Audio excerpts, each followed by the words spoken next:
Thank you for joining us, and some people might be joining us as we start to play the film. My name is Ken Barone. I'm a project manager with the Institute for Municipal and Regional Policy at Central Connecticut State University. For the last 7 or 8 years, I've been managing the state of Connecticut's Racial Profiling Prohibition Project, which is an initiative and a discussion we're going to have following the film that we're about to see here today. This is, I believe, the fourth in a series of Film Friday events that the IMRP has been hosting. Hope everybody is staying safe and healthy during the coronavirus pandemic. And this is sort of a new way of trying to connect with people about really important issues. And so grateful for the folks that could join us for our conversation. Just to get some housekeeping out of the way so that we understand how today is going to work. The film itself is a film called Collision Course by WNPR. It was produced and released back in October regarding a police-involved shooting in Wethersfield, Connecticut that took place just over a year ago in April of 2019.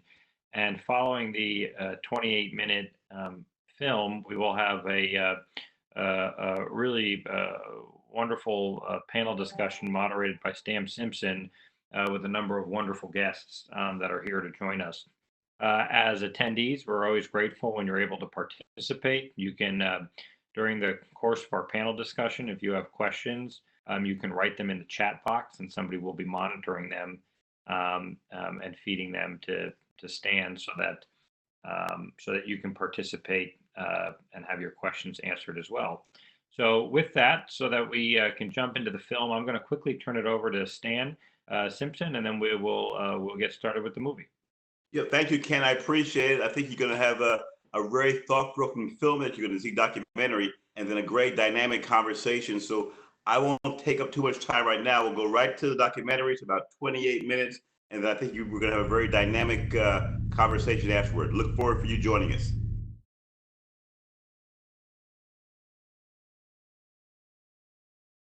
So you lived here your whole life. There's no way you're moving to Wethersfield. They wanted a safe, secure environment for their kids. He was only 18 years old. He did that because he wanted to get away.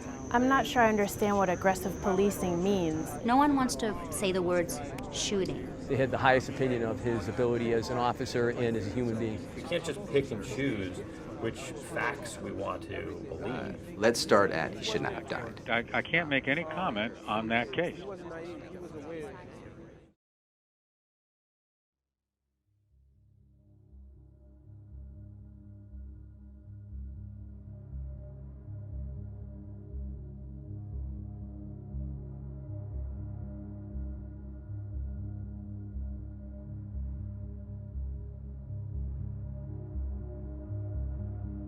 Again, I can't go into any details. There was a shooting. Police officers fired. The individual was struck. The investigation has been turned over to the Connecticut State Police, Major Crime Squad.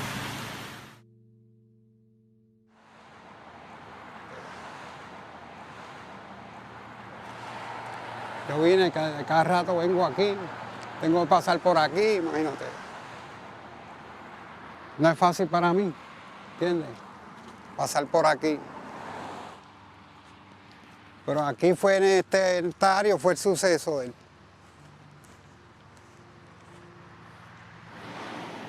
Y sucedió esto que jamás debería suceder, pero imagínate.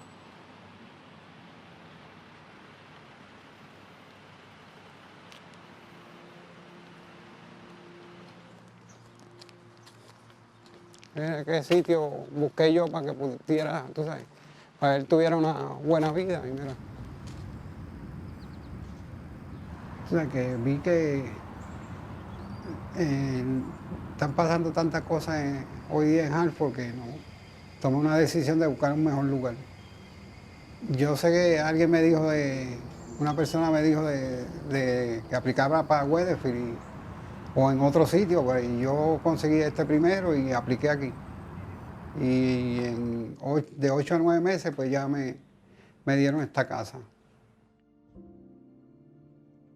Cuando vi esta casa, yo dije, esto es una mansión. Aquí, gracias a Dios, me ha ido bien y me he quedado aquí. Bueno, cuando nació bien gordito y hasta los doctores se encariñaron con él y de ahí para allá la mamá pegó a llamarle chulo, porque era bien bonito y cuando pequeño. Le llamó la atención y se quedó chulo. Era tremenda, fue tremenda madre, tremenda madre. Ella murió hace 7 años de cáncer del colon y, pues, y el destino de Dios fue que yo me quedara con mis hijos, pues, y los eché para adelante como pude. So it was in like the second month of school, and he was sitting in the table with my sister, and he was like, "Oh, could you help me with my Spanish work?" And then I was like, "Yeah." And then ever since that day, it was just like, we clicked. No, I called him Anthony because I thought when he said his nickname was Chulo, I thought he was joking. Because Chulo means cute, so I thought he was joking. I'm not a very open, person. I take time to, see how a person is and see if I want to trust them. And he's like that, too. Well, he was like that, too. So it was both ways. Certain people don't talk about him because it's, a tough subject to talk about. But, his friends, they talk about how funny he was and how fun and all the things they did together. This what we got. This is him. That's all we got of him. This, when we want to talk to him, we come right here. When he was talking about graduating high school, he's like, listen, I don't care what anybody else is doing. I just want to graduate high school and do something with myself, do something with my life.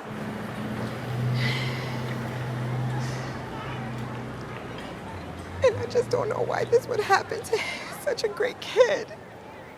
I wish he would have did things differently that day. He was trying his hardest to avoid these things, do things the right way. There was days where he was really anxious, and then later on I would find out that he had a court date coming up or something to get something straightened out. And then he would tell me, I just want to get this over with, I just want to get my life straight. Before this happened, he actually was getting his permit, and he knew that as something that we were always on about. If you're driving a car, always have your right documents. And it's something that a lot of, I run into a lot with some of the youth here. Whether it's something real quick, I gotta help my mom to take her to a doctor's appointment, and they're of age, and they'll just drive the car because she couldn't or they couldn't, or to pick up their little siblings. And it's something innocent to them, they're helping, but, I'm like, if you get stopped, what are you gonna do? Things like that, so. Every day he would pick me up and bring me to school, and when we came out of school, we'll always go out to eat and stuff. Well, I was like, oh, just make sure you be careful and stuff. Because in January, we got into a car accident. Police came and they arrested him because he didn't have a license. I wanted him, I didn't want him driving anymore. So he got pulled over in that car. I don't know how, long. It was a couple weeks. I just know it was nighttime. I think it was nighttime. He just said that the cops tried to pull him over while he was going home.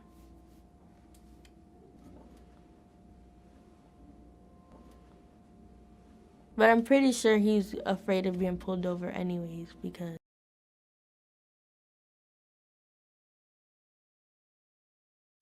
So you live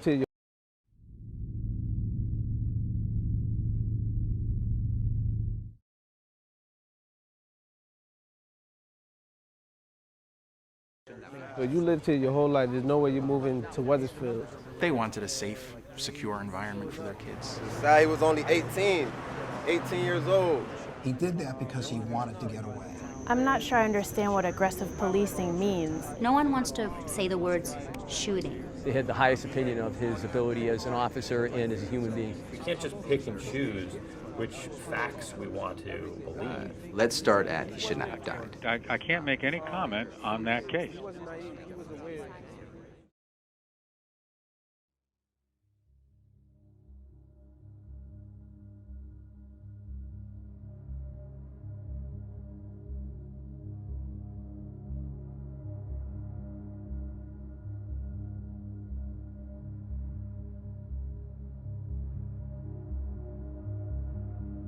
Again, I can't go into any details.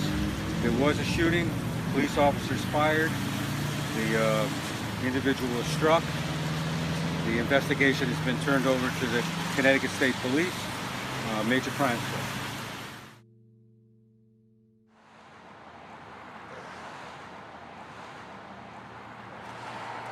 Yo vine, cada rato vengo aquí, tengo que pasar por aquí, imagínate.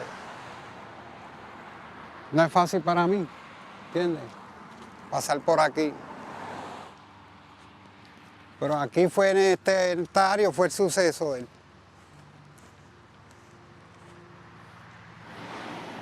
Y sucedió esto que jamás debería suceder, pero imagínate.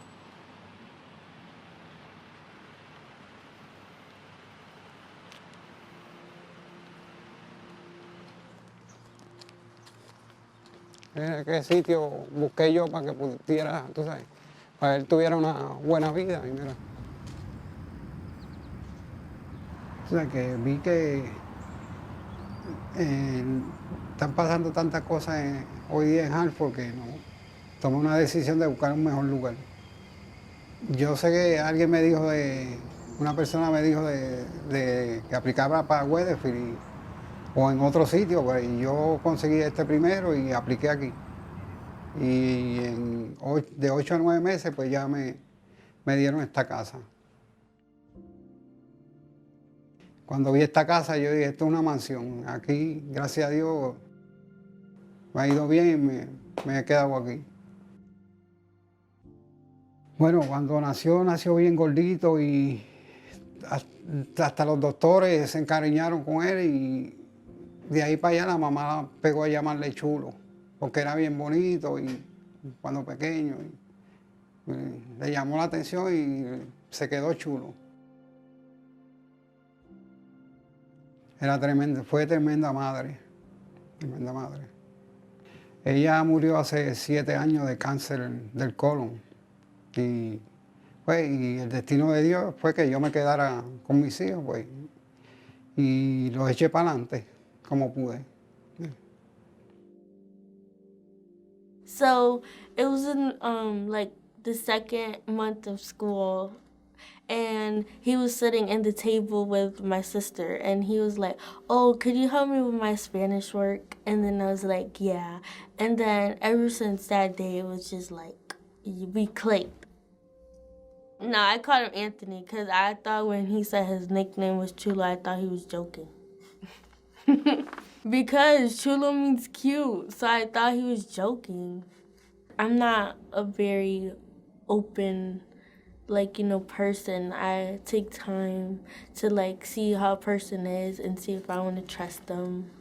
And he's like that, too. Well, he was like that, too. So it was both ways. Certain people don't talk about him because it's, a tough subject to talk about. But, his friends, they talk about how funny he was and how fun and all the things they did together. This what we got. This is him. That's all we got of him. This, when we want to talk to him, we come right here. When he was talking about graduating high school, he's like, listen, I don't care what anybody else is doing. I just want to graduate high school and do something with myself, do something with my life.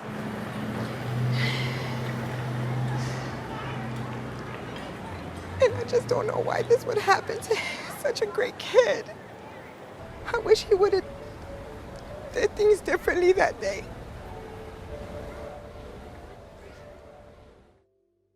he was trying his hardest to avoid these things, do things the right way. There was days where he was really anxious, and then later on I would find out that he had a court date coming up or something to get something straightened out. And then he would tell me, like, I just want to get this over with, like, I just want to get my life straight. Before this happened, he actually was getting his permit, and he knew that that's something that we were always on about. Like, if you're driving a car, like, always have your right documents. And it's like something that a lot of, I don't know, I run into a lot with some of the youth here. Like, whether it's something real quick, like I gotta help my mom to take her to a doctor's appointment, and they're of age, and they'll just like drive the car because she couldn't or they couldn't, or to pick up their little siblings, and it's something innocent to them, they're helping, but I'm like, if you get stopped, like, what are you gonna do? Things like that. So every day he would pick me up and bring me to school, and when we came out of school, we'll always like go out to eat and stuff. Well, I was like, oh, just make sure you be careful and stuff. Because in January, we got into a car accident. Police came and they arrested him because he didn't have a license. I wanted him, I didn't want him driving anymore. So he got pulled over in that car. I don't know how, long. It was a couple weeks. I just know it was nighttime. I think it was nighttime. He just said that the cops tried to pull him over while he was going home.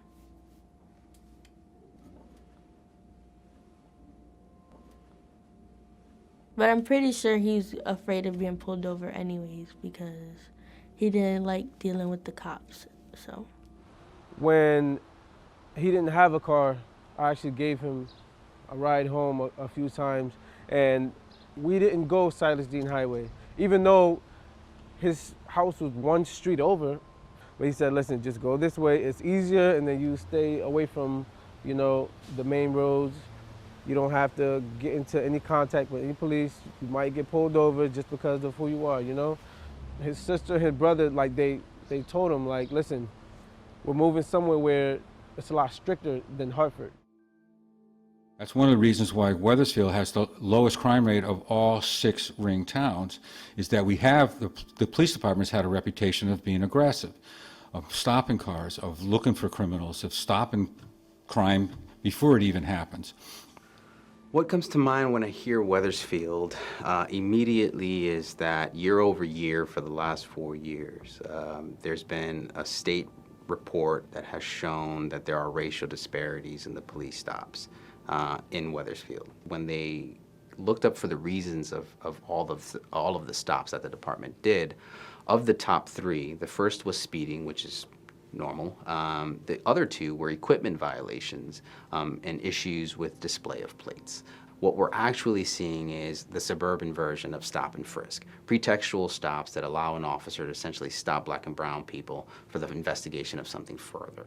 White drivers in Wethersfield tend to be stopped for speeding, talking on their phone, blowing a stop sign, blowing a red light, things that can cause accidents, things that are dangerous. Minority drivers stopped in Wethersfield were mostly being stopped for window tint violations, some sort of an equipment offense, an administrative offense. Most people don't realize that our motor vehicle code really functions as like a dragnet. Practically almost everyone in Connecticut is probably violating a display of plate law. So for anyone that has leased or bought a brand new car or bought like a nice designed license plate frame, you're actually violating state law. Same thing with hanging or dangling an air freshener off your rearview mirror. A defective light, one of your tires is bald. Tinted windows would also be included in equipment violations. The problem is that when an officer pulls over a car for tinted windows, the discretion is within the officer to decide whether or not, without being able to test the percentage of tint that window actually has, whether they're violating state law. The reason I'm stopping you is the tints. It's not too dark. These are not too dark. These are too dark, and the plate covers. The cover on the plate, you can't have that. Clear. No, you can't have them at all. Oh, doesn't matter if they're clear or not. The plate is clear, not dark. They're dark. Those are too dark. Way too dark. What makes them stand out isn't that they showed up in year 1, right? 11 departments showed up in year 1. Year 2, they showed up again. The second time we did an analysis, Okay, there were 8 departments that showed up that year. Well, maybe it takes time to implement change. Year 3, they show up again. Year 4, they show up again. We do a 3-year rolling analysis, they show up again.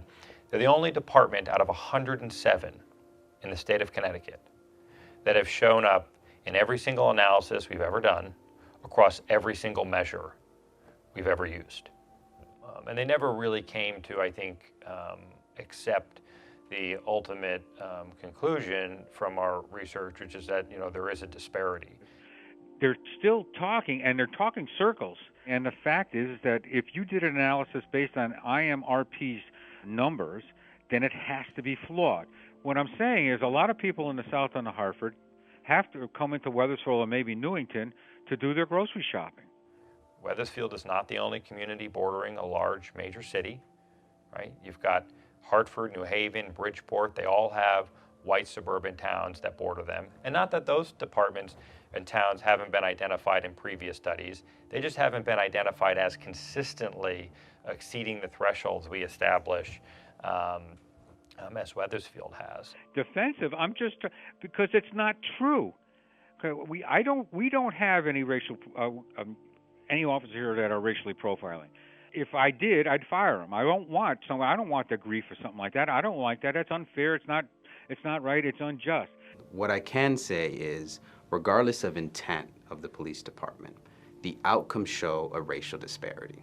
And the proper response of the police department is to get to the bottom of it and change its enforcement practices.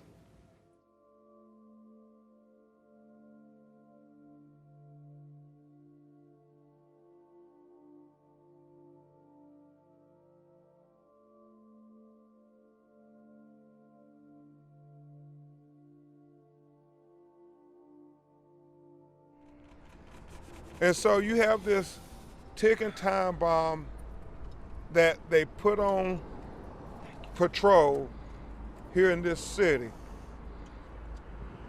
And it begs the question, did they even look at his personnel file from his previous employee? We learned that this officer had a very questionable past. The fact that he had only been with the Wethersfield Police Department for a short time, that his previous employer at a neighboring city police department said that he was going to end up hurting somebody. Officer Eulizier is and we'll call him Junior for the purposes of this discussion. He's a police officer with Wethersfield. Well, Junior is under some distress because of the media attention. The media has made some comments about some supervisors thinking that he may overreact when he's under stress. I mean, obviously he's not a ticking time bomb. You don't have a police officer working on the street, full duty for 5 years and have no complaints against them or have no real incidents against them where there's been any harm, any claim of civil rights violation to anyone. So that's just ridiculous. Junior was upset that the alleged, incident that happened in Manchester was overblown and was greatly being, exaggerated. Hands up! Turn off the car! Turn off the car! Turn off the car! Turn off the car! Shut the car! Turn off the car! Turn off the car! Turn off the car! Turn off the car! Turn off the car! Turn off the car! Hands up! Back up. Hey, yo, they got guns, man. And of course, the suggestion by the media and others was that, he's a problematic officer, and he certainly is far from that. He has a calm demeanor, he's compassionate, he cares about what he's doing, he wants to be a good police officer, he's a wholesome, a very honest person, a very likable person. Junior is the youngest of 3. So I used to try to talk to the kids, especially if his mother was around. He'd hide behind his mother. I know that they're both Haitians, mom and dad. They work really, really hard. It's a very hard-working family. Their work ethic is just off the charts. And so I've known the kids over the years. I've watched them grow. When I knew them initially, they were living in Hartford, in the South End. It was a tough street, it was people trying to make a living and raise their families. And then, and then there were people who were kind of sadly working against that. Their parents were concerned about safety, but that's where they lived before they moved to Wethersfield. Because of his work ethic, because he was always cheerful, no matter how bad things got, he was always upbeat, and that's the kind of personality that you have to have in order to be successful in service, because things are going to go bad, things are going to happen that you can't predict.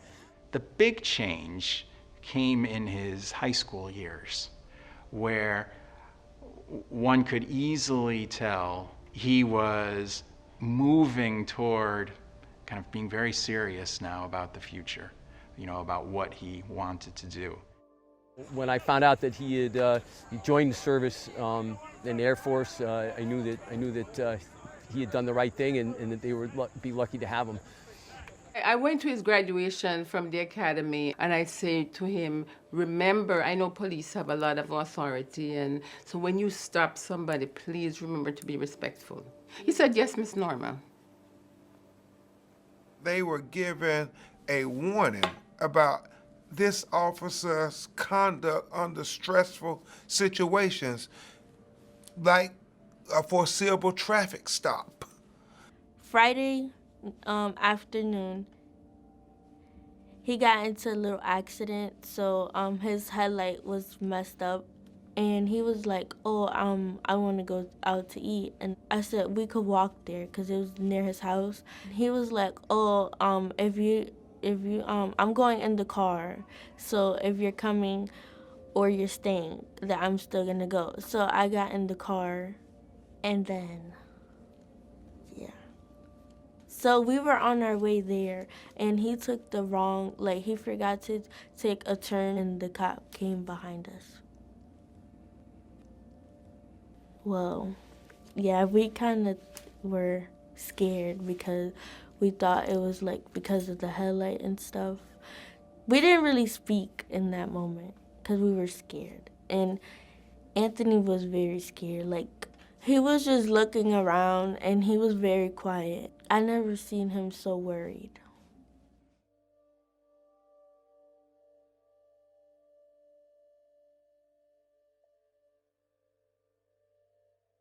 What Junior was doing prior to going to assist Officer Salvatore is he was getting dinner. He was in uniform, he was on duty, he was merely getting ready to take his meal break.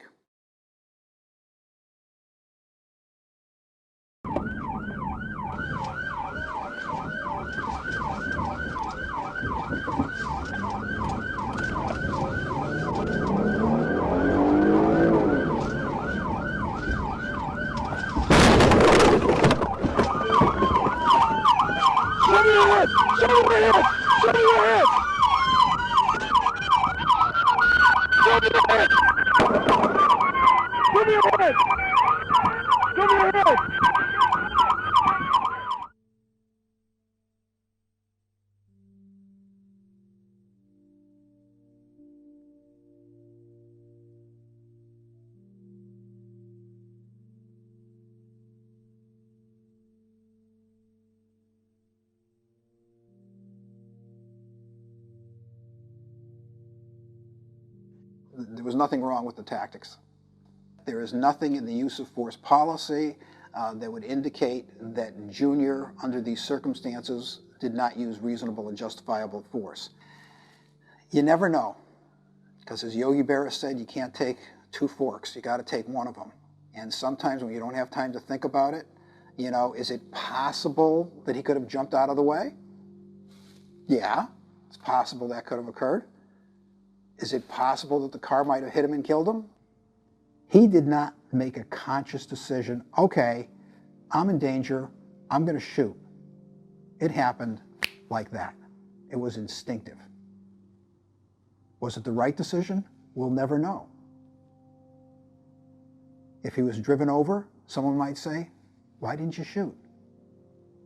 These critical incidents, we can review them, we can learn from them, but you can't be criticizing police officers because cops are just humans. For those people who say that, well, if this teenager would have just pulled over and did what the police told him to do, he'll still be alive. where we all know teenagers. They don't always make the best decisions. We do expect the professional law enforcement officers who have been properly trained, who have been properly retained, who have been properly supervised to make better decisions than teenagers make. Now, anytime you are a minority in America and the police stop you, you can't feel all that assured that you're going to leave that encounter alive. There's just too many hashtags out there for that. Justice for Chulo! Justice for Chulo! Justice for Chulo! No justice, no peace. No racist, police. No racist, police. No justice, no peace. No justice, no peace. We're gonna come back to the mayor's house. And for all the white neighbors out here who are wondering why we are disrupting the peace in your neighborhoods. The peace is being disrupted in our black and brown communities by the officers we pay our tax dollars to. Yeah! Yes. Anthony Vega was an unarmed youth. Tell him he need to talk to you. Him right there. Tell him he need to talk to you. I can't make any comment on that case. But I've got a gag order on me. I wish I could. I'd like to scream it from the rooftops. As I mentioned, we want to give you an opportunity to speak on the record, on camera, to do an interview with us. Sure. The town attorney, I did ask him, and he's advised that I not interview with you at this time. No comment. I'm not going to respond to it. Comments at this time would not be appropriate. No comment, that's all we're going to say. If anybody, if any citizen wants to ask me, they can ask me. Are your constituents asking you to address this particular topic? No, nobody's asked me. I've knocked on 400 doors in the last week. Not a single person's asked me. It's been quiet as of late. I would say certainly right after the incident, we had quite a few emails from folks on all sides of the issue. And I know initially we all just kind of felt a sense of community, that we wanted to make sure that everybody felt safe, that we expressed our condolences to the family, that we were respectful and supportive of our police department until, you know, everything was said and done. It's been a lot of, let's wait and see, let's let this play out, let's see where the investigation leads. No one wants to say the words shooting and police in the same sentence. It seems like it's a taboo too. The fact that a teenager was shot in the head by a town employee because of a traffic stop, why aren't we able to say that out loud? And why aren't we able to talk about it, acknowledge that that's happened, and find a solution to prevent it from happening again?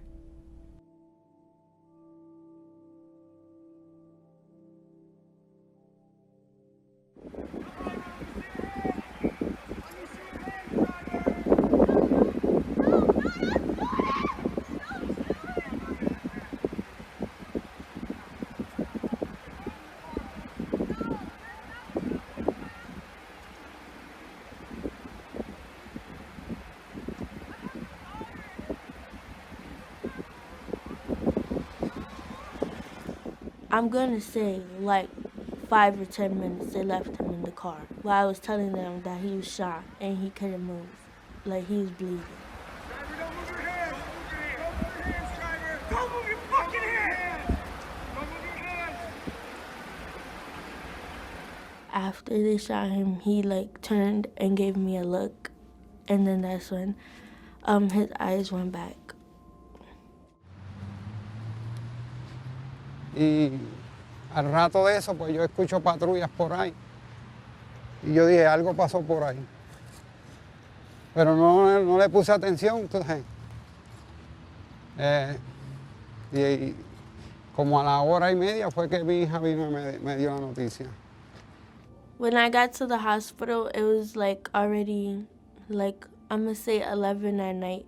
When I went in the room, I didn't say nothing because it didn't look like him. I just held his hand, and then that's when I left the room and I started crying because he looked so different.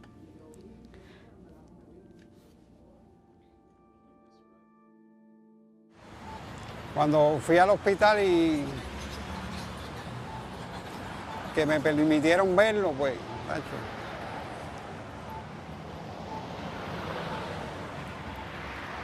La impresión mía fue como lo dejaron, ¿entiendes? Una cosa que no tenía que pasar. It's not dreams, it's like flashbacks or like it's just there. Like there's no getting rid of it. I'm always, come back to that. So. Te trae flores. Jamás pensé que... Yo pensé que yo me iba primero. Yo dije, se fue la May y a lo mejor me voy yo. Pero mira, jamás pensé eso. Menos que tiene paz y tranquilidad. Ahí está, donde está bien. Pero ella está con la May y está con la abuela. Y a hablar con él.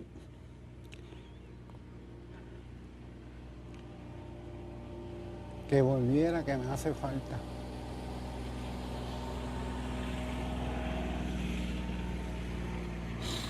Que lo quiero un montón.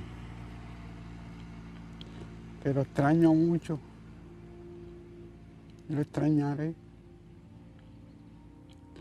Y que hace falta aquí.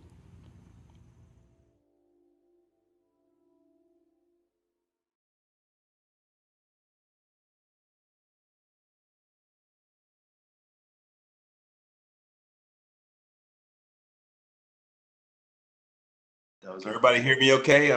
There you go. You're good. Great. Okay, I'm Stan Simpson, the moderator for this panel discussion. A very thought-provoking film, very somber. We've got a great panel here, so let me introduce them at first. We have, start with Ken Barone. He's the project manager for the Connecticut Racial Profiling Prohibition Project. Also here with IMRP, the Institute for Municipal and Regional Policy at CCSU. We have Alvin Schwapp. Ken, yeah, there you go. Okay, I have Alvin Schwapp. Alvin is a retired police officer in 1992. Became the first African-American police officer ever hired by Avon Police Department. In subsequent years, he shed the light on their targeting of minority motorists in Avon. It was quite a story in that area in the 1990 era. He then went on to Bloomfield. In 2011, retired the first African-American to hold an administrative rank. He oversaw 3 patrol divisions, patrol, support services, and professional standards. He's also a military veteran, so a very vast experience as a Black police officer who's been in a white suburban town and then a diverse suburban town, so he knows this element as well as anybody. We're also joined by Tamara Lanier, the NAACP representative for the Connecticut Racial Profiling Prohibition Advisory Board. She's a former probation officer in Norwich and worked for the state of Connecticut Judicial Branch for 27 years. We also have Mel Medina. And Mel, I don't see on my screen, but I know I talked to him earlier, but he'll be here. He's with Public Policy and Advocacy Director for the ACLU. His primary responsibility is to lead the organization's effort to create and maintain community engagement through education, membership attainment, and outreach. And we're also going to be joined a bit in a few minutes by Dr. Cato Laurencin. Cato is a world-renowned, Dr. Laurencin is a world-renowned orthopedic surgeon. He is an expert in biomaterial science, stem cell technology, and nanotechnology. He's a pioneer in a new field of regenerative engineering, a very brilliant man. He'll talk about the medical elements of racial profiling and police relationships. That's our panelists, and I'll start first with this question. Is this an issue, the story of racial profiling, or about proper police judgment? Tamara, I'm going to start with you on this, Ms. Lanier, watching this documentary. What are your thoughts on that? There was a lot to unpack in this short documentary, and what I found most telling or most compelling was this incident for me dramatized somewhat of an intersection between 3 basic concepts, and that's the politics of fear, the historical policing practices and patterns, And what I like to refer to is redlining by racial profiling. And these historically and aggressive police patterns are now and always have been a byproduct of fear. And that is where you see police who have engaged in either profiling or administrative stops on the borders of communities that are bordering larger cities. And it's for me something that I think we can also point to in the data connection and the data collection and the analysis of the data that speaks to the fact that we have this type of aggressive police patterns in suburban communities that border larger cities. And what it is, it's certainly tantamount to is profiling by use of redlining practices. In other words, if you're not from this area, you're not welcome here. And we're going to set up a border patrol to either aggressively police you or intimidate you to discourage you from entering our community.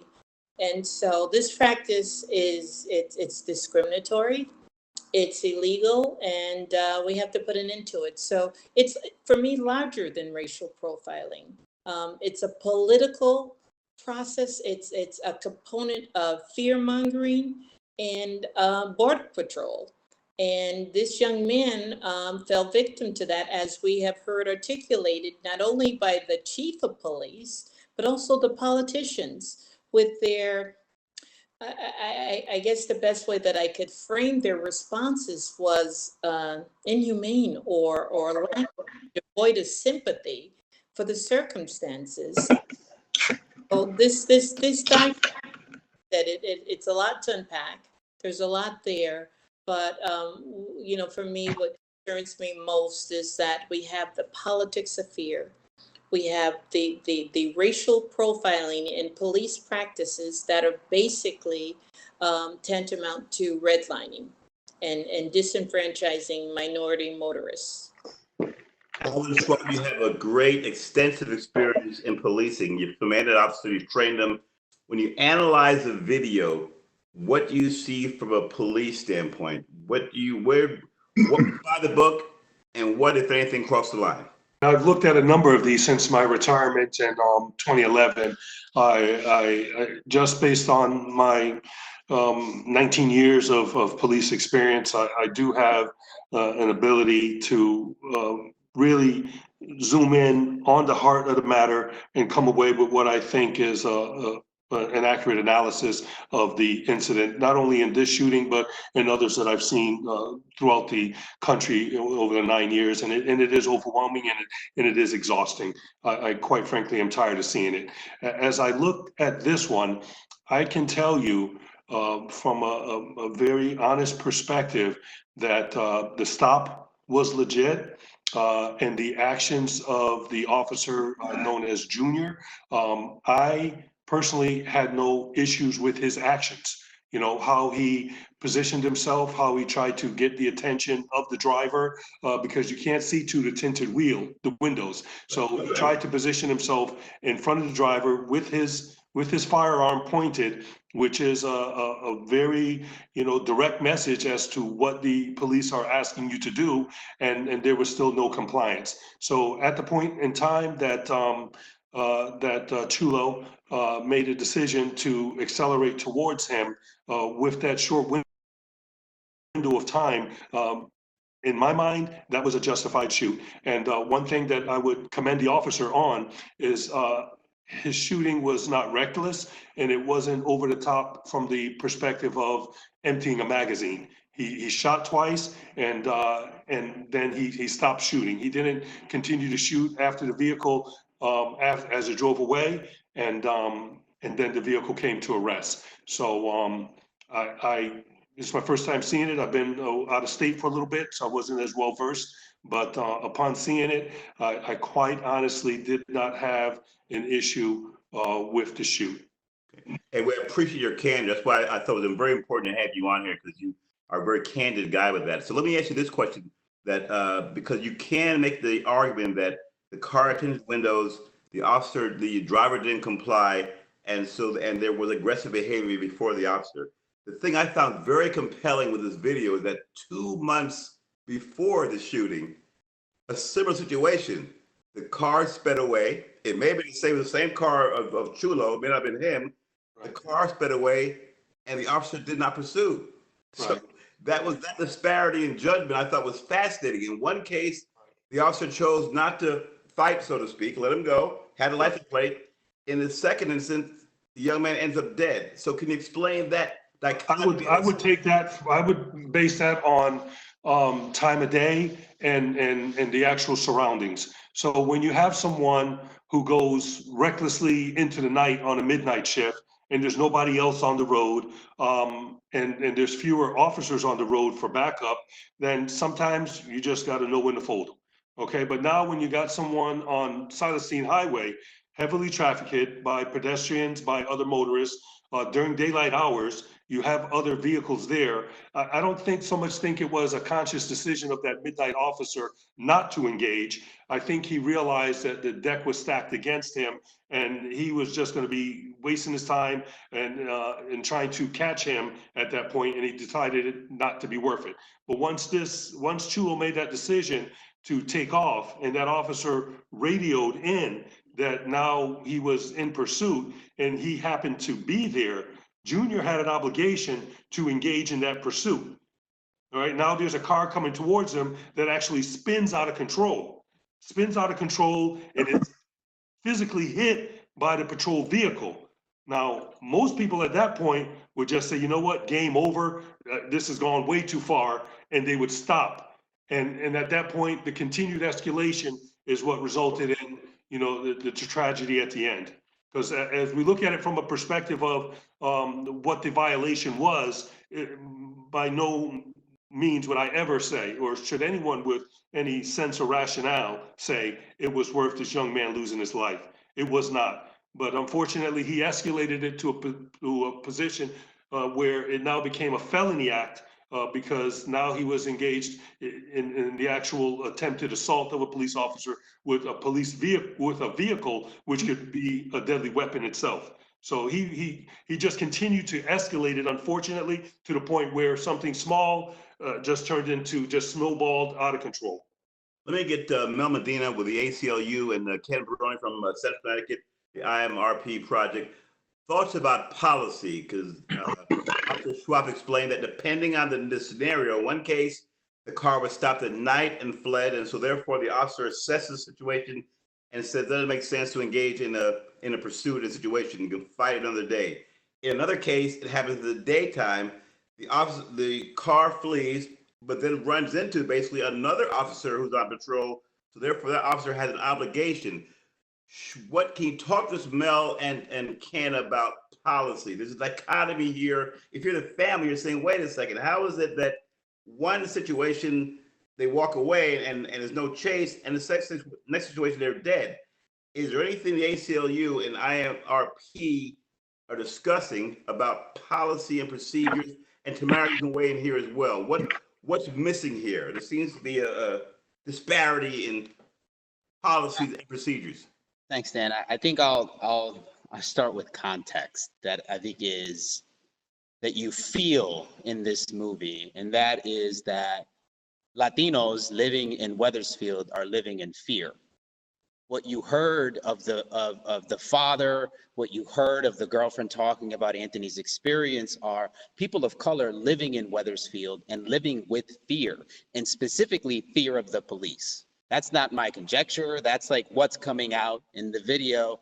And I know Tamara could speak to this. Like, this is something we hear in communities of color, whether they're cities in which are the majority of people of color, or people of color who have chosen to live in cities that are not, majority lived within people of color.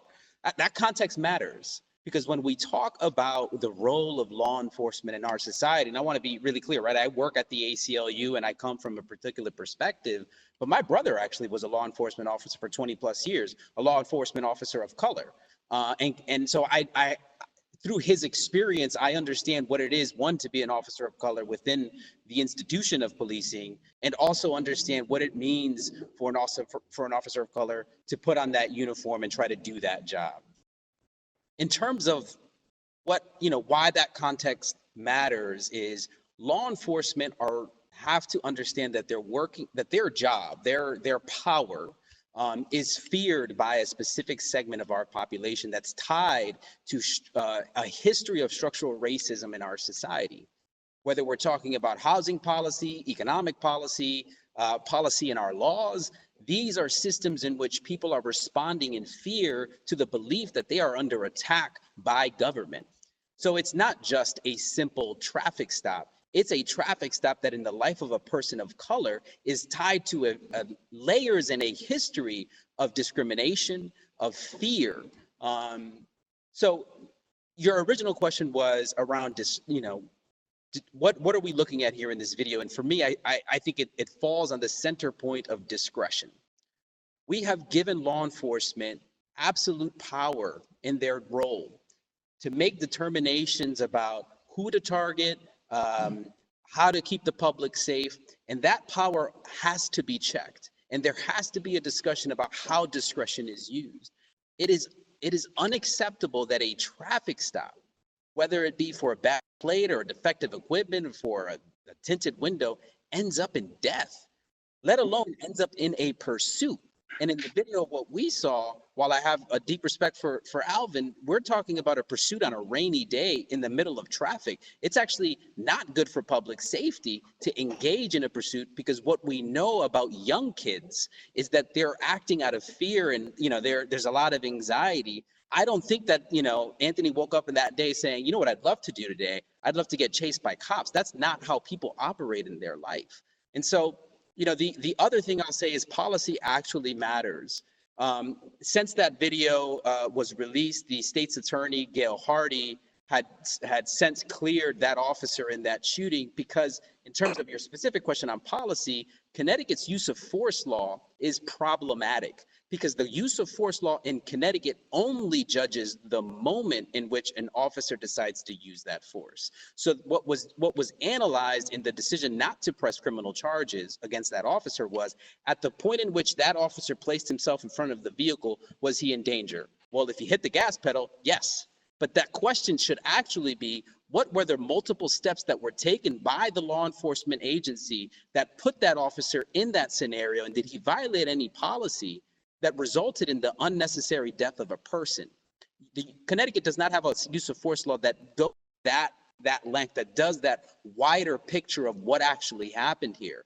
And I think that that's important, because if we believe that law enforcement are supposed to protect society, and if we believe they are a professionally trained law enforcement institution, and we commit to training these folks on use of force and all that stuff, the standard that we have set is low. We're not actually holding them to a higher standard that says every decision you make needs to be analyzed to ensure that you are not a danger to the public. So I respectfully disagree with Alvin on the outcome of this case and what should have happened. And I'll also note, because it's important for the viewers to understand, the state attorney, Gail Hardy, is actually under fire right now, because she's had numerous police shooting cases that have gone, that haven't been closed up until December. One case lasting, being open as long as 11 years. And the law on the books in terms of who was supposed to do that case, that we have a law in Connecticut that requires that a state's attorney from a different jurisdiction analyze a use of force case. And while it is technically true that Wethersfield does not fall within the Hartford judicial district, it's actually a bordering town. And what you ended up having is a bordering town state's attorney investigating this case, and that's a problem. So there's a lot to unpack there, but Stan, if I can comment, and because one thing that I think is we're really making a red herring argument about with this whole matter is that the officers themselves knew who was in that driver's seat, the age and ability of that driver, and the history of that driver. Now, if I'm not mistaken, at no point did the officer actually make contact with Chulo to understand that he was a teenager. There was no communication that took place. So there's a lot of discussion about his age. But when you really look at it with those dark tints, the officer really had no way of determining if that was a 52-year-old white woman or an 18-year-old Latino male. And that was only known at the end of it. So I think we look at this argument from some of the facts that we now know, but yet we're trying to hold the standard that the officers did not know, and we're saying that there was a motivation behind what they could not have known at the time. So I think we have to really look from the officer's perspective. You get out of your car, you start to approach a vehicle, it runs. So now, and I think, and I want to, there's a comment here in the chat room. Can I? Schwapp. Okay, let me just add one thing. We have, remind people, we have the chat room here. Keep your questions tight. I'm trying to read through them here. But one here, Alvin, you responded to this one. It basically said that respects your point of view, but in such moments of heightened stress, the youth cannot be expected to make rational decisions, that the officer basically is trained to deal with stressful situations. The youth is not. So it's on the officer. I could not disagree more. I could not disagree more with that. We have an age that we consider to be of legal age to operate a motor vehicle in this country. Okay. And if it was in fact the case, this would be the norm, not the exception. I can tell you, I've stopped literally thousands of cars. I pulled my weapon on a number of people and never had this type of reaction. So this right here is the exception to the case. And I can tell you, we have young men and women at the age of 17 and 18. I joined at the age of 17 and put on a uniform for this country as a soldier.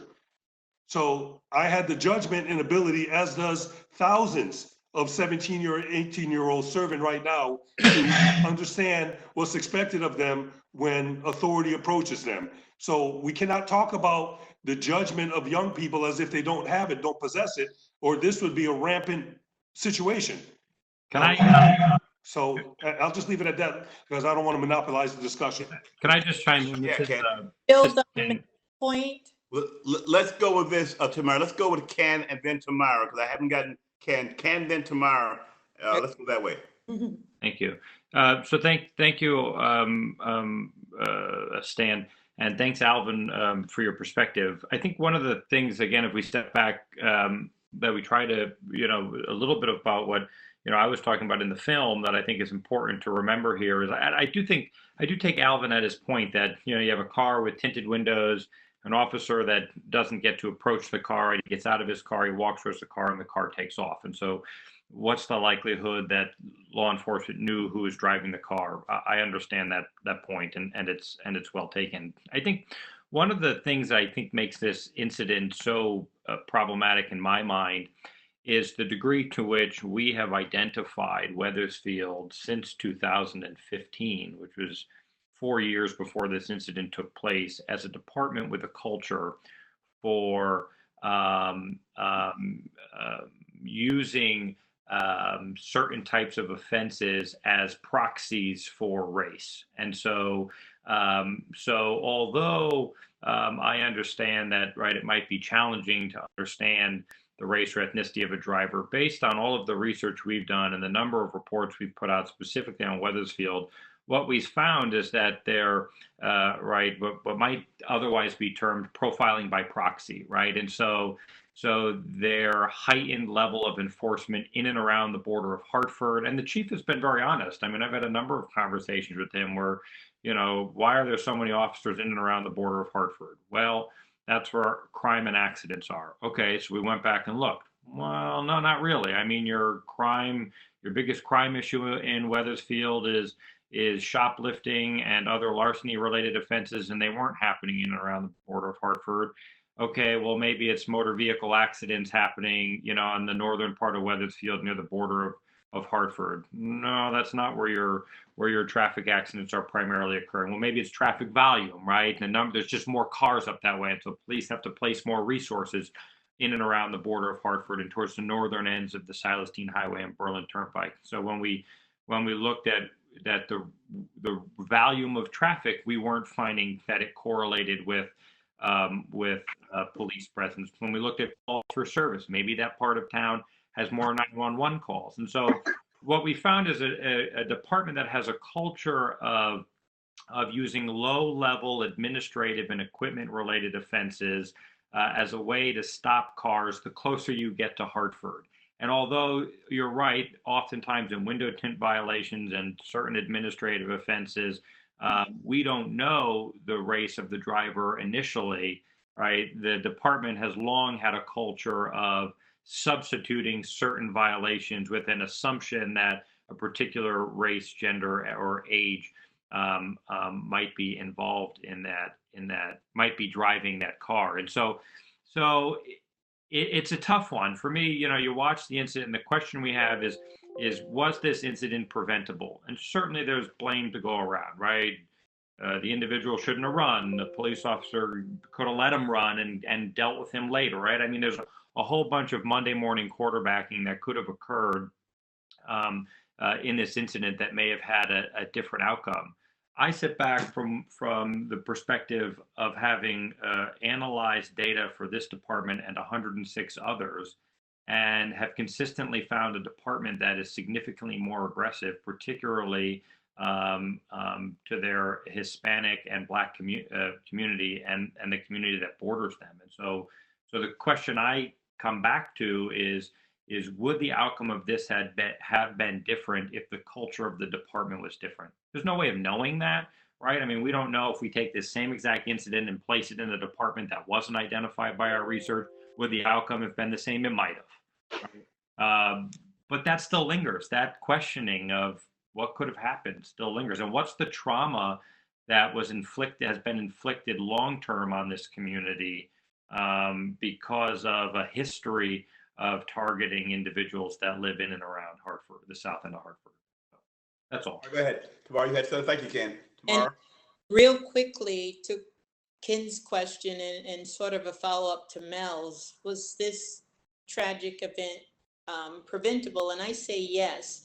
And I say that because what strikes me in terms of the analysis of what happened and the outcome by the state's attorney is the question of whether or not an officer can put himself in the way of a moving car, jump in front of a moving car, and then use that as a defense for deadly force. So when I look at that, I question, was there a need to jump in front of a moving car? And so, and again, when we talk about asserting a defense using deadly force because of the threat, I think if he had exercised better discretion, and I'm not trying to Monday morning quarterback, but I just was struck by him jumping in front of the moving car and then firing because the car was moving. Okay. So and Alvin, I'm going to have Alvin respond to that, but I think Dr. Laurencin is here. If he is, Dr. Laurencin, I wanted you to talk about, Tamara mentioned fear of policing and trauma. And from a medical standpoint, this fear, this trauma is real. Can you talk about the debilitating nature of the fear of police and profiling, where this gentleman, Chulo, the young man, had a real profound fear of police on many occasions. Even he had a broken headlight and was afraid to drive the turnpike because he's afraid he could get, pinched for that. Dr. Lawrence, can you talk about sort of the fear of police in urban communities? Yeah, well, first of all, can you hear me? Yes, sir. First of all, thank you so much. I want to thank Ken Barone for inviting me to be on hand today, and also it's great to see you stand here today.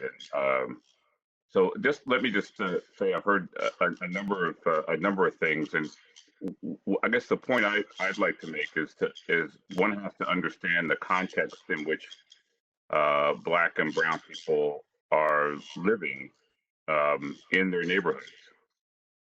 Black and brown people in many neighborhoods are traumatized by police.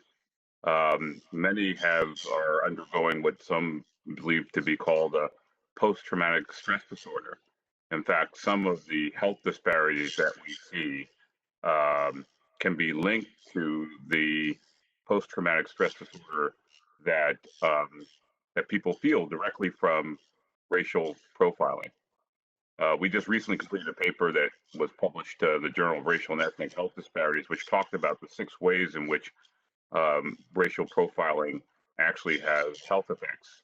And they're the obvious ones, such as, the direct lethality that can take place, and also and also sublethal, but injuries in terms of shooting injuries. But we have found that, and this is from the literature, that there are a number of areas in which racial profiling actually has a health effect. One is just in for instance, in the area of microaggressions. There are interesting studies in which, in a neighborhood, whites and blacks may be in a neighborhood. They have body cam footage that's anonymously used afterwards, that's transcribed. And what we find is that police, while they are as formal with blacks and whites, but they're not as respectful with blacks and whites. And that level of disrespect in terms of conversation translates to a feeling of anxiety, sometimes depression on the parts of individuals that are there. So we're seeing that. One of the concepts that we can use to address this is the concept of trauma-informed policing, which I've talked about before. And trauma-informed policing is a dynamic in which one understands that the people that you're dealing with may be. Dr. Laurencin, I'm gonna do one thing. I'm gonna cut you. I have to do that. Can you check your phone just to make sure your phone is not on? There's an echo, and I'm maybe guessing your phone is maybe on and your computer audio. Yeah, I think my phone's off. Yeah, if Alvin and Mel could just mute themselves, that might be causing it too.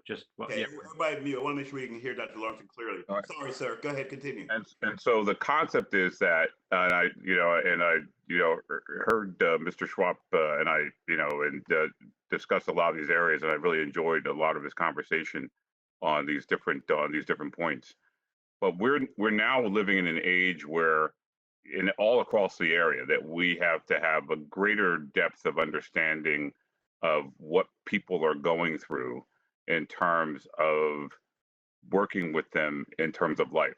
The example right now is what's happening with the opioid epidemic. Before, it was a war on drugs and a war on people to get people into jail if they have drugs.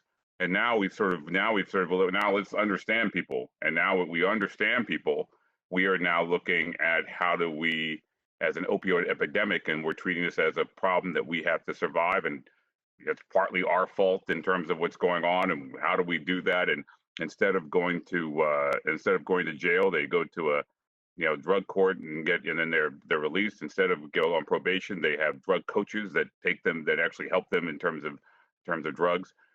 We've lessened the penalties in the area because of the fact, and partly because of the fact now it's widespread in the white community, but but also because of the understanding that this is a different way to think about taking care of people who are addicted. The same thing in terms of policing. We have to think about not what how the majority of people will react to a certain situation, but how someone might react in a certain situation if they've been previously traumatized. And as was said before, no one wants to Monday morning quarterback, but in a trauma-informed policing environment, one may say that a police officer may decide not to place himself or herself in a position where they need to use a gun as a part of it. Understanding that the person that they're dealing with may be traumatized in some way, that perhaps placing a situation where you're not placing your in a position where you have to use deadly force as a goal in terms of the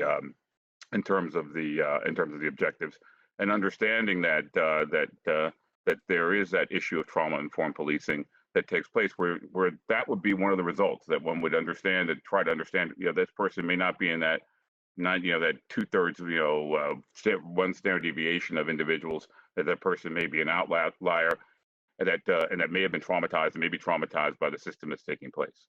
And Dr. Laurencin, I want to stay with you. When you talk about the traumatization, oppression, and repression in the community, it's impossible to build meaningful police relationships in those communities when folks fear you or feel oppressed by you. Can you talk about that?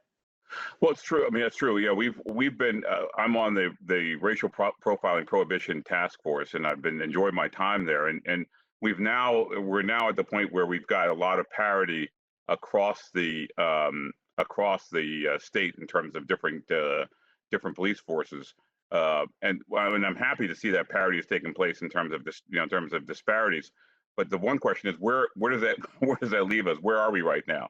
When I everything I do when I go on a plane, although I haven't been on a plane for a long, long time, but when I've been on a plane, immediately I get 3 different polls that are asking me how was my service, how did I do, what happened, and how is it better? Everything I do, except for policing, we don't actually. I've never gotten a survey to sort of say how was that interaction that you had with the police and how could it be better. And it's the one area in which we don't actually poll individuals or have a review done on people where service is actually a center point for most police departments in terms of what people do. And so I think that we need to what I've said in the last our racial profiling task force meeting was that we need to have community polling done in terms of people who are obviously just in the community, people who are stopped by police. We need to gain some information for the first time in terms of how people are doing. And I think that that's important for 2 things. Number one, because it makes it very clear to people that that's important. It's important in the community. But also, number 2 is that there's a Hawthorne effect. If you measure something, things get better. And I think that if officers know that they're being rated by the community, I think that's going to be important in terms of it's going to be more important in terms of how their interactions take place. I think it's very, very important that we start to really think about that in terms of how the community takes place. And lastly, I think that's very important to understand that this is a two-edged answer, is that unconscious bias exists in policing. We absolutely know it does in policing because and I'm always I quiver and shiver when I hear the police chief at Wethersfield saying I don't think there's any racial profiling taking place, et cetera, et cetera. We know that bias exists, and I can tell you why. Because it exists everywhere. It absolutely exists everywhere. We know that there are excess deaths of Blacks and Latinos every year because of the medical profession, and in terms of unconscious bias. We're now seeing this in terms of COVID-19, in terms of who gets tested and who does not get tested. Asymptomatic individuals getting tested who are white, symptomatic individuals who are Black being sent back home to die.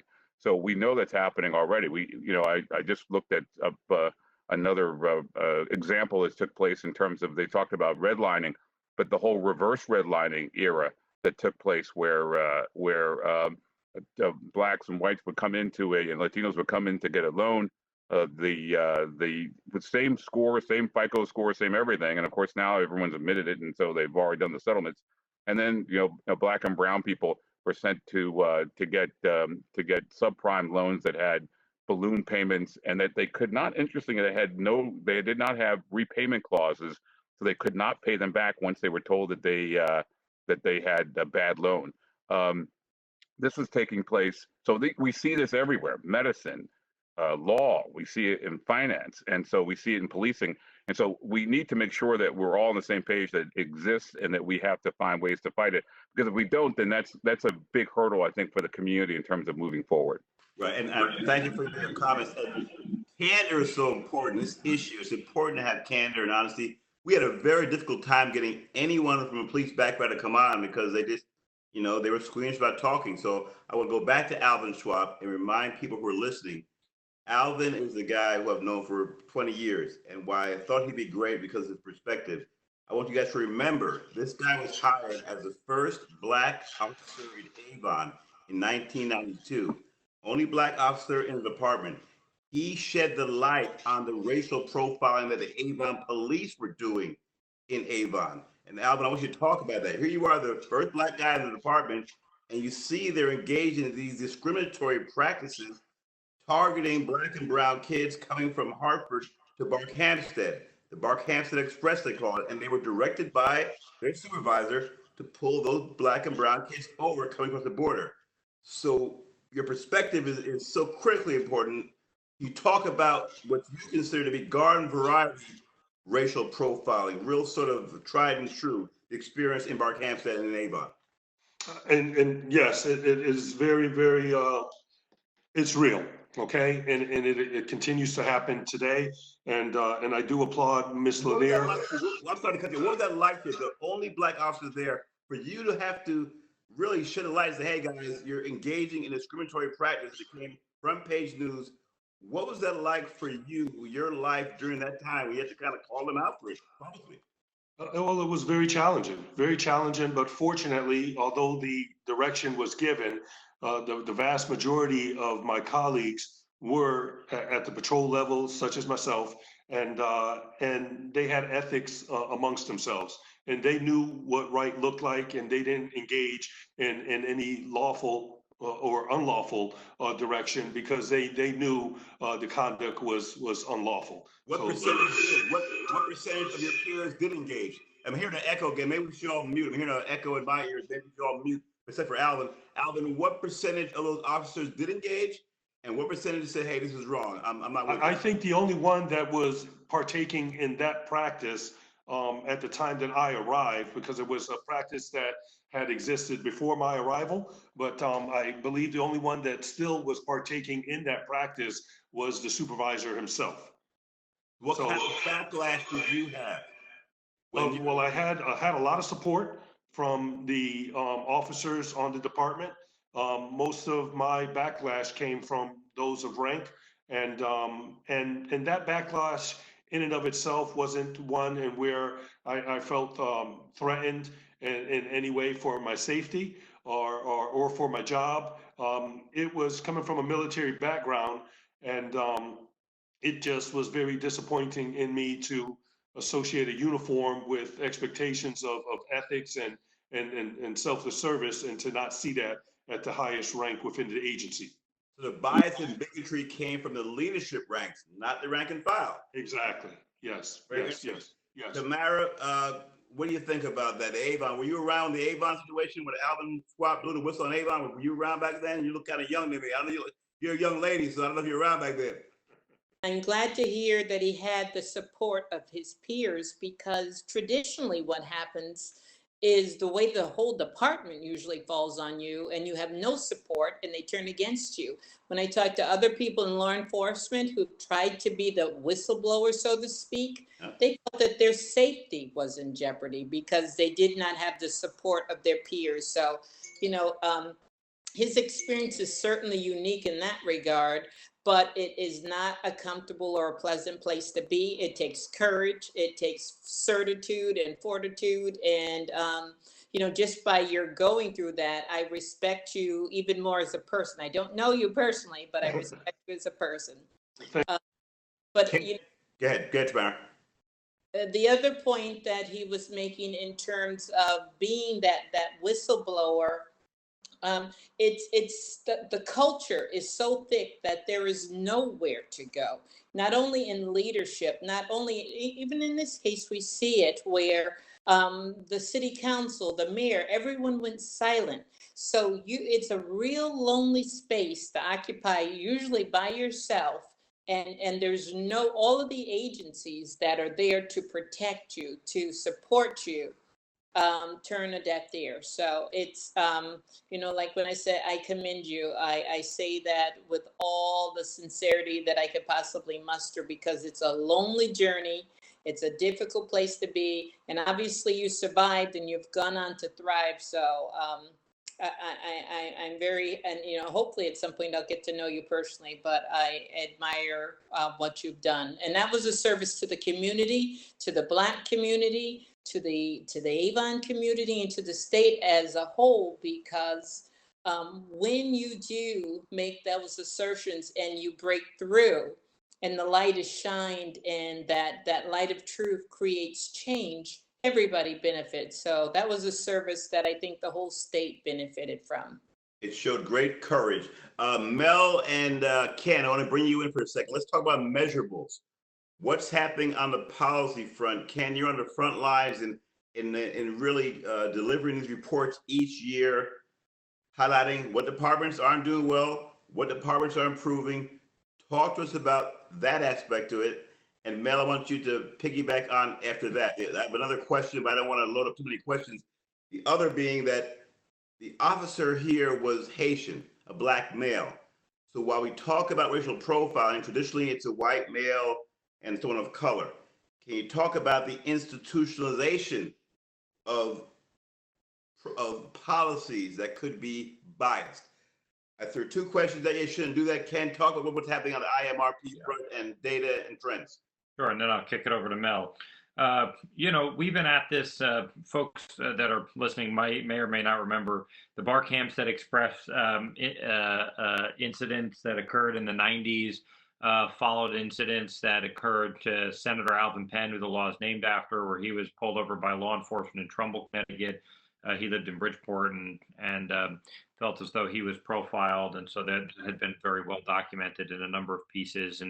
And so Connecticut has, for a long time, been trying to grapple with this issue of racial profiling. And in 2011, when a number of police officers were arrested by the FBI for violating the civil rights of the Hispanic community in East Haven, the state really decided to try and take a new look at this. And so at the Institute, we got involved in 2011, 2012.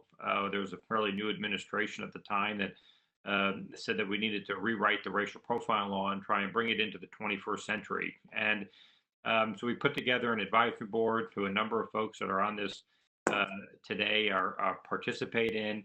And really, we brought together all the community stakeholders. We brought together law enforcement, different state agencies, community activists, community representatives, and academia. And we said, let's all put our heads together. We should be able to come up with a system that can try and use data to address the issue of racial profiling. And as I've been saying more recently, what we've learned through all of this is that slow and steady wins the race. We have been, the new law took effect in 2013, and every year we're responsible for analyzing racial disparities in traffic stops for 107 police departments in the state of Connecticut. And we've identified some really significant racial disparities, both in stopping motorists to the outcomes of those stops. We've seen differences in the way drivers are treated by race in terms of searches and the outcomes of searches. We've seen differences in the reasons why people are stopped. And we've done a lot of research to try and better inform people around the decisions that are being made. And so one of the things, I'll give you one quick example and then I'll kick it over to Mel. Some of the things that we're learning and why this program has been so effective is we've gone into departments. For example, we went into the Newington Police Department a number of years ago, and we saw that they were the #1 police department in the state of Connecticut for stopping motorists for defective lighting. They stopped 3 times as many cars for defective lighting violations than the average department in the state. The stops were all legal, right? The motor vehicle codes are written in such a way that those are violations that officers can be stopped for. But you have to understand the motor vehicle laws are written in such a way that police can find a legal reason to pull over virtually anybody at any time.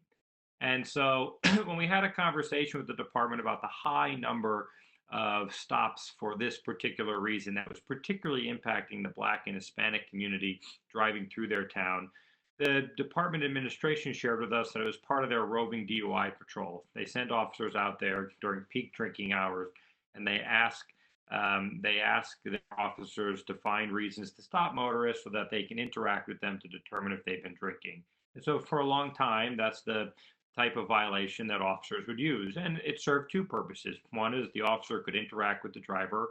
Where are you coming from? Where are you going to? Have you had anything to drink tonight? And they can make an assessment as to whether or not the individual might be intoxicated. And the other reason is they could then inform them that there's a taillight out or a headlight out and you should get that fixed. And we weren't seeing financial penalties for these equipment violations. But the question became the outcome of this type of police procedure is a significant disparity in your data. And so if the goal is to try and ultimately increase the number of drunk drivers you're finding, is this method effective? And the department said, of course it's effective. We've been doing it a long time and we find lots of drunk drivers. How many drunk drivers do you find? Well, we don't know, but we know we find a lot. Okay, so being the data people we are, we said, well, let's go back the onion and figure it out. We came back to them a few months later after looking at all 1,608 incidents in the 12-month period for stops for defective lighting violations. And what we ultimately found was that only one of those individuals was found to be a drunk driver. And in fact, they found far more drunk drivers when they stopped cars for speeding or for crossing the double yellow line or certain moving violations that might be more likely to be linked to drinking and driving. And that was news to the department. So they had thought for a long time that the policy they were using was effective. And so what data was able to do was to help them to understand that it wasn't, and in fact, it was having this negative impact and feeding into, right, a perception that they're out there and they're lowering the bar for stopping minority motorists. And so that was an easy thing for them to correct. And that's the type of work that we've been able to do over the course. That's just one example of many. I mean, I could go on for hours. But it takes a leader willing to be open-minded, right? To what degree? Point out some towns where you say, hey, you know what, these guys get it. They're improving. We've been really fortunate in Connecticut. Since 2015, we have identified 31 of our 107 police departments that met our pre-established criteria for warranting a deeper dive. So Newington, as an example, was one of those. And we go in and we find some things and we shed light and we look at data and they make changes. Of those 31 communities that we've identified since 2015, 30 of them have, for the most part, taken the approach of Newington. They've embraced the data, they've shared additional data, we've learned from them, they've learned from us. And the ultimate effect is that in 2 weeks ago, we released our 5th annual report. And for the second year in a row, statewide racial disparities are shrinking. We're moving in the right direction. But part of that is because all these departments have come together and are chipping away at the problem bit by bit.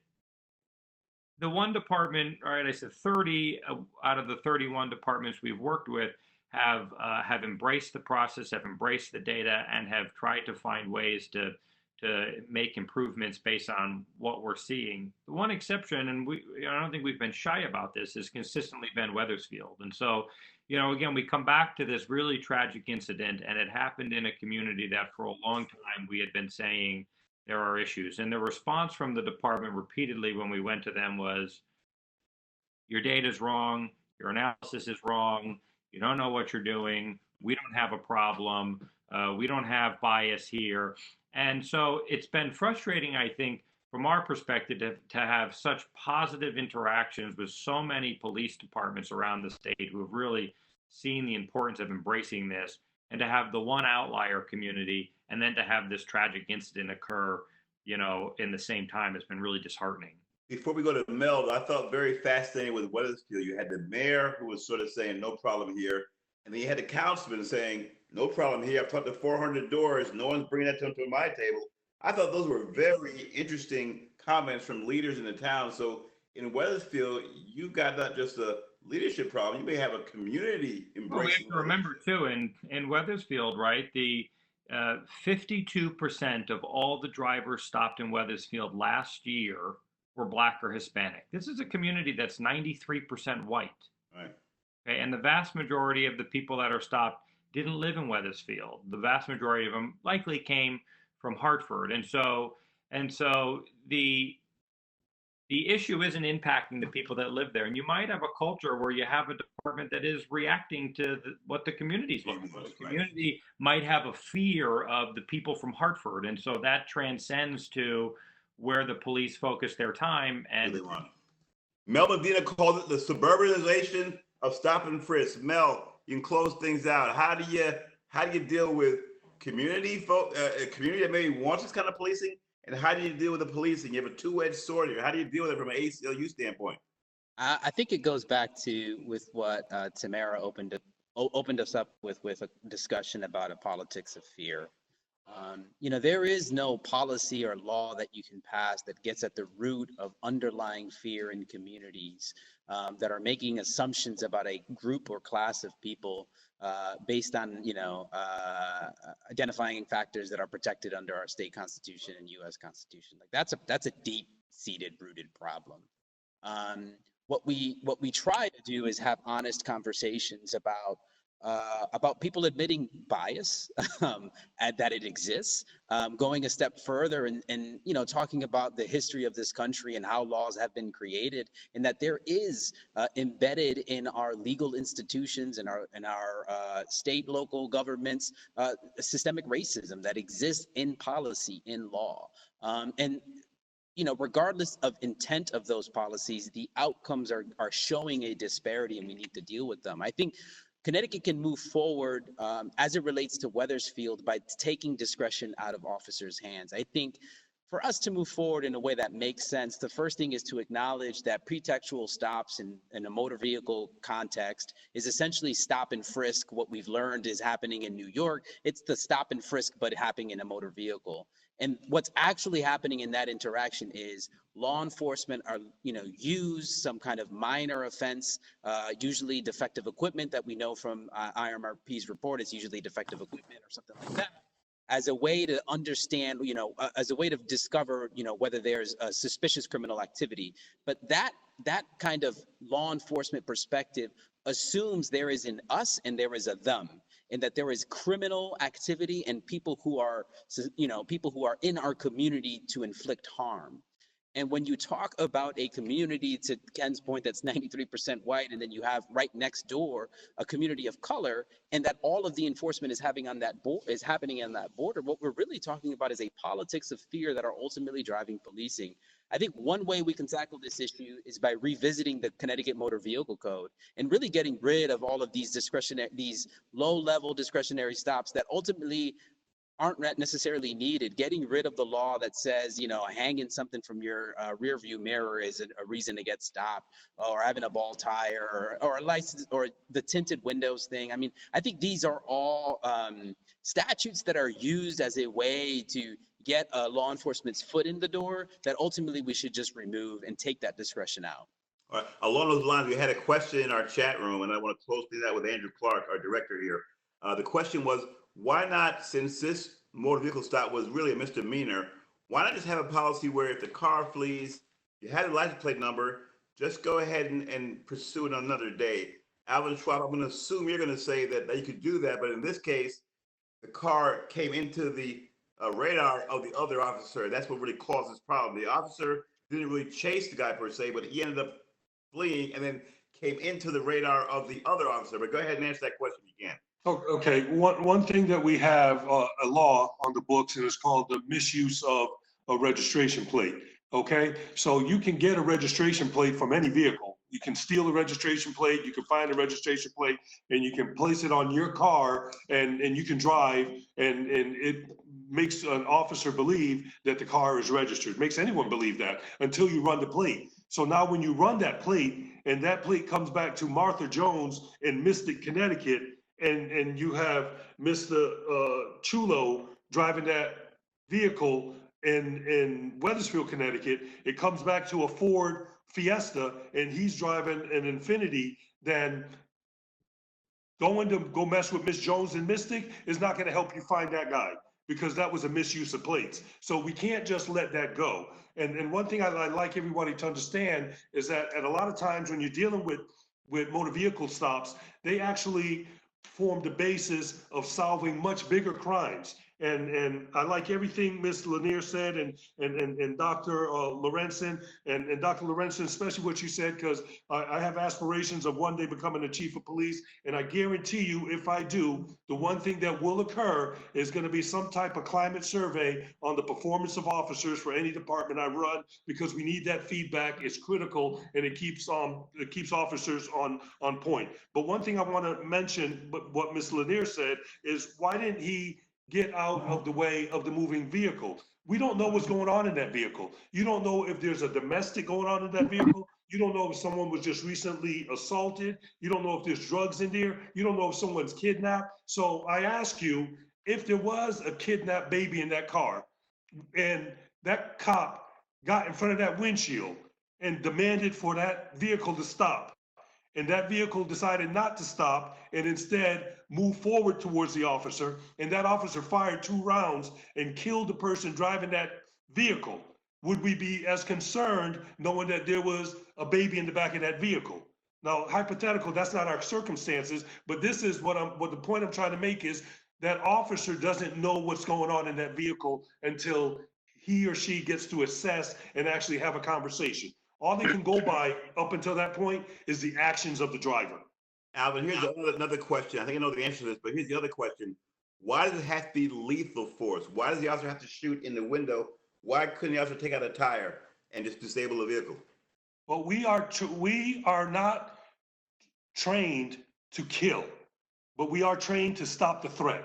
And when you stop the threat, you aim center of mass on a person, because any round that is not going to the center of the body can hurt an innocent bystander. So in this case, that officer was trying to fix his weapon on the center of the body to stop that threat. Now, a lot of times you shoot in the center of the body, that's a lethal shot. That pretty much kills you. Yeah, I'm not gonna mince words, but I'm just telling you the philosophy and thought of it is. So, and I can tell you, most of the times officers shoot their weapons, they're not hitting targets. And a lot of the firefights are happening within 10, 15, 20 feet, and they're not hitting targets. So we cannot do what they show on Hollywood in terms of, let me shoot this tire or let me hit the arm with the gun in it. You know, you're shooting center of mass. You want to reduce any type of, threat to the rest of society, reduce the liability of the town for any type of spear round that may have hurt somebody. All right. I want to thank all the panelists, Ken Barone, Alvin Schwapp, Tamara Lanier, Mel Medina, Dr. Laurencin. You guys were phenomenal. Great conversation. Everybody so much. On behalf of the IMRP, first let me thank Stan Simpson for hosting us today, and also all the panelists, Tamara, Mel, Dr. Laurencin, Alvin. A big thank you to you. I know Stan mentioned it earlier. It was very difficult when we were putting this together to get a law enforcement individual to participate and have this challenging discussion. So Alvin, I want to say just a special thank you for you. I know that it was hard to get somebody to be willing to engage us, even if we didn't necessarily have the same opinions. And to Dr. Laurencin, thank you so much for your sharing about the impact of trauma. Mel and Tamara, thank you so much for sharing your experience, both at the ACLU and your experience and the NAACP and with us on the advisory board. So with that, everybody, please have a wonderful Memorial Day weekend. Stay safe and stay healthy.